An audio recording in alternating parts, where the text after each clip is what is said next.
আমাকে আসলে Glamour girl হিসাবে স্ক্রিনে প্রেজেন্ট করা হতো, কারণ আমি জানি না সবাই হয়তো আমাদের দেশের ট্র্যাকটা এরকম যে যখন কেউ ছবি বানায় ওই ট্র্যাকে যখন একটা ছবি হিট হয়ে যায় তখন সবাই ওই টাইপের ছবি ওইটাই ফলো করতে থাকে। আপনি প্রথমেই সবার কাছে পরিচিতি পেয়েছেন সাবান সুন্দরী হিসেবে। আপনার সেই আনন্দ বিচিত্রা ফটো সুন্দরী প্রতিযোগিতা আপনি চ্যাম্পিয়ন হয়েছিলেন, সেটা সম্ভবত 1995 সালে। হ্যাঁ, 95। তো সেই সাবান সুন্দরী পর্দায় কিভাবে চলে এলো?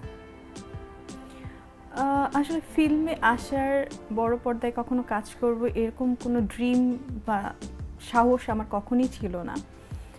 আমি যখন ফটো সুন্দরী হয়ে যাই এবং আমাদের তখন দুটা ভোট হতো, এখন মানে একটা হচ্ছে পাঠকের ভোট আর একটা হচ্ছে বিচারক মণ্ডলীর ভোট হতো। তো আমি দুটোতেই যখন ফার্স্ট হয়েছি তখন আমার কুলি ছবির প্রডিউসার ছিলেন সিদ্দিক ভাই।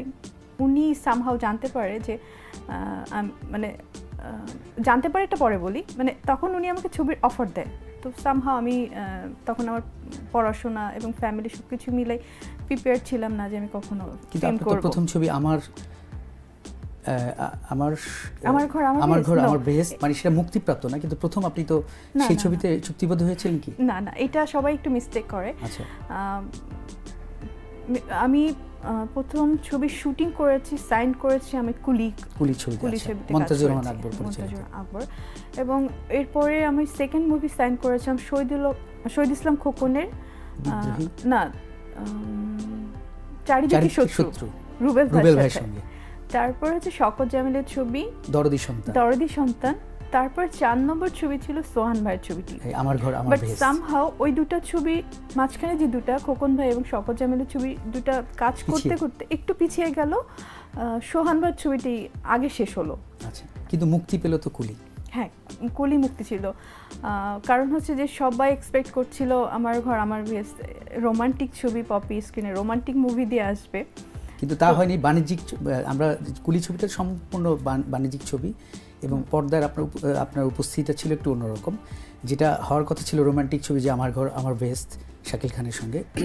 তো সেই জায়গায় কুলি ছবির মাধ্যমে পপিকে যখন সবাই আবিষ্কার করলো, সেই পপিকে কিন্তু দর্শক গ্রহণ করেছে যেভাবে, সেভাবেই কেন মানে পরবর্তী দেখা গেছে পর্দায় সেভাবে কিন্তু পপিকে দেখতে চায় বা চেয়েছে। কিন্তু পপির মধ্যে যে ভালো রোমান্টিক ছবি করার মতো তার মধ্যে যে সেই ক্যাপাবিলিটি আছে, সেটাও দর্শক প্রমাণ পেয়েছে। কিন্তু তারপরেও পপিকে কিন্তু বাণিজ্যিক ছবির নায়িকা হিসাবে কিন্তু গ্রহণযোগ্যতাটা বেশি। আপনি কি মনে করেন? আমার স্টার্টিংটা কুলি ছবি দিয়ে হলেও আমাকে আসলে গ্ল্যামার গার্ল হিসাবে স্ক্রিনে প্রেজেন্ট করা হতো, কারণ আমি জানি না সবাই হয়তো, যেহেতু প্রথম লুকটা ইম্পর্টেন্ট ছিল এবং প্রথম ছবিটা হিট ছিল, সবাই মনে করতো যে যেহেতু আমাদের দেশের ট্র্যাকটা এরকম যে যখন কেউ ছবি বানায় ওই ট্র্যাকে যখন একটা ছবি হিট হয়ে যায় তখন সবাই ওই টাইপের ছবি ওইটাই ফলো করে।